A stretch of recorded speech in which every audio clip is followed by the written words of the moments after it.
स्वागत है आपका Siddhi Vinayak future point channel में। दर्शकों नमस्कार। आज मैं आपको ऐसी चीज़ के बारे में बताने जाऊंगा कि हमारा समाज है वो एक जंगल की तरह है और उसमें हर आदमी ही ये ढूंढता फिर रहा है कि मैं सुरक्षित कहाँ रह सकूं। हमें अपने सपनों में विश्वास रखना चाहिए और उन्हें हासिल करने के लिए पूरी शिद्दत से जुट जाना चाहिए। अगर मेरी बातों से आपकी या किसी और की मदद हो सके तो मैं यही कहना चाहूँगा कि अगर हम अपने आप पर खुद पर विश्वास करेंगे तो हम कुछ भी पा सकते हैं, कुछ भी हासिल कर सकते हैं। हमारा समाज वाकई में एक जंगल है जहाँ पर हर व्यक्ति हर कोने कोने में भटक रहा है कि मैं कहाँ सुरक्षित रह सकूं। आप उसी समाज का हिस्सा है, जरा विचार कीजिए। क्या आपने अपने परिवार से या अपने परिवेश से कभी सोचा है कि मैं परिवार से भी संतुष्ट हूँ या मेरे परिवेश से भी संतुष्ट हूँ? कभी आपके दिल में ये आता होगा कि फला व्यक्ति मर जाए तो अच्छा है या किसी की हत्या कर दी जाए तो अच्छा है। हर दिन आप जितने लोगों से मिलते हैं उनमें कोई आपको खुशी देता है तो कोई आपको परेशानी देता है।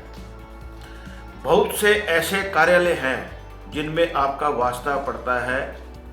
वहाँ जो व्यवहार आपके साथ होता है, क्या वह आपकी रातों की नींद खराब नहीं करता?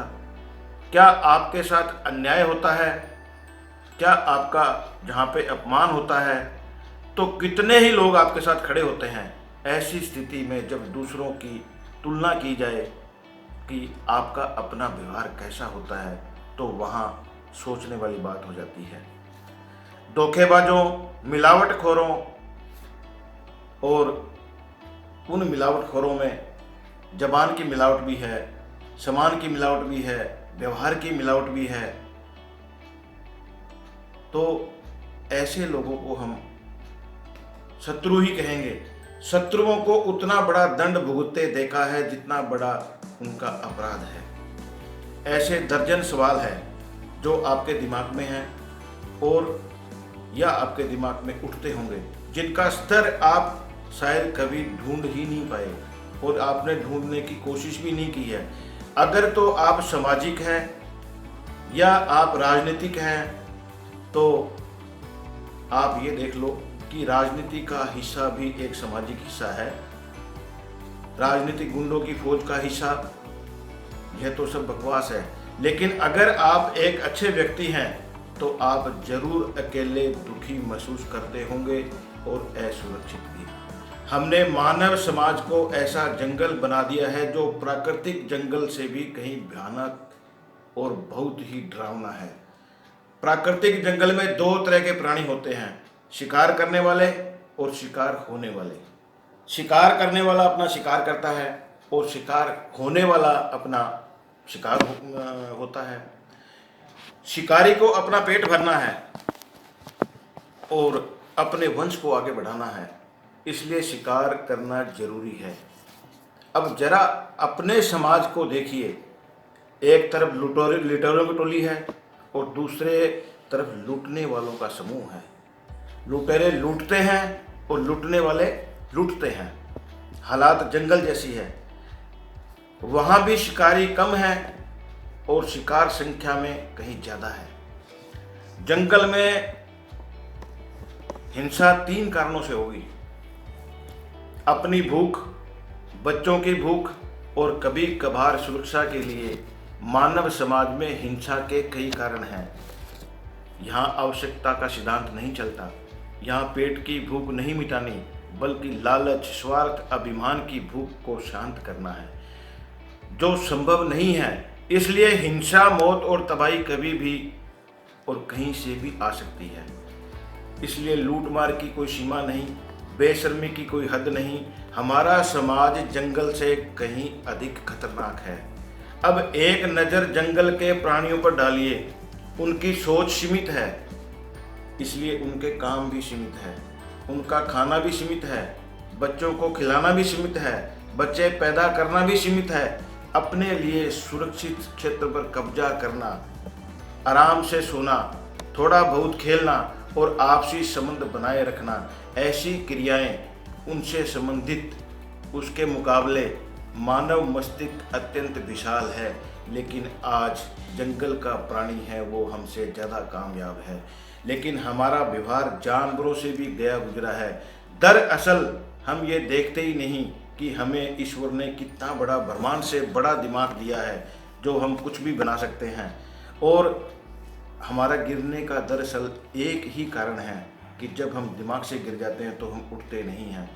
अभी कोरोना वायरस का समय चल रहा है, उसमें किसी भी जंगल के प्राणी को कोई कठिनाई नहीं है जितनी इंसान को कठिनाई है। आज इंसान से डरता हुआ छुप रहा है, किसी से गले मिलने के लिए डरता है। आदमी गिरने के लिए या उठने के संबंध में किसी दूसरे को दोषी मानता है, जबकि गिरना और उठना हमारे मस्तिष्क का सवाल है। दिमाग का उपयोग ठीक विकास के दरवाजे खोलता है और दिमाग का ठीक उपयोग हमें गिरने से रोकता है और दिमाग का दुरुपयोग हमारे अस्तित्व को ही नष्ट कर देता है। यह दिमाग का ही दुरुपयोग है जिसने समाज को सबसे भयानक जंगल और इंसान को सबसे घृणित पशु बना दिया है कि आज इंसान से इंसान बहुत दूर हो रहा है। आज घर में गाय रखने की बजाय कुत्ता रखा जा रहा है। गाय बाहर सड़कों पे आपको बच्चों समेत यूं ही मिल जाएगी भटकती हुई। तो पशु से घृणित इंसान आज अपनी सुरक्षा के लिए भटकता फिर रहा है, वो एक अदृश्य कीटाणु की वजह से। हम केवल जंगली जानवरों की तरह केवल मात्र एक शरीर बनकर इंसान रह गया है। शेष सब स्वार्थ और लालच की भेंट चढ़ा दिया गया है। अगर हमारे चारों असहजता और डर है, हिंसा और लूट है और हमारे अंदर ऐसा कुछ भी नहीं है, इंसानियत को हमने उस जगह भेंट चढ़ाया जहाँ पे इंसान की कदर ही नहीं होती। हिंसा चढ़ा दी है, लूट के वास्ते चढ़ा दिया है, असहजता और डर का माहौल जो हमें बचा सके उसके बारे में हमने गौर ही नहीं किया। हम डरे सहमे अकेले ही हो सकते हैं क्योंकि हम स्वभाव से ऐसे माहौल के लिए बने हैं और बचने के उपाय ही ढूंढते रहते हैं कि हमारा बचाव किस तरह से होगा। अकेलापन हमारी नियति का हिस्सा बन चुका है।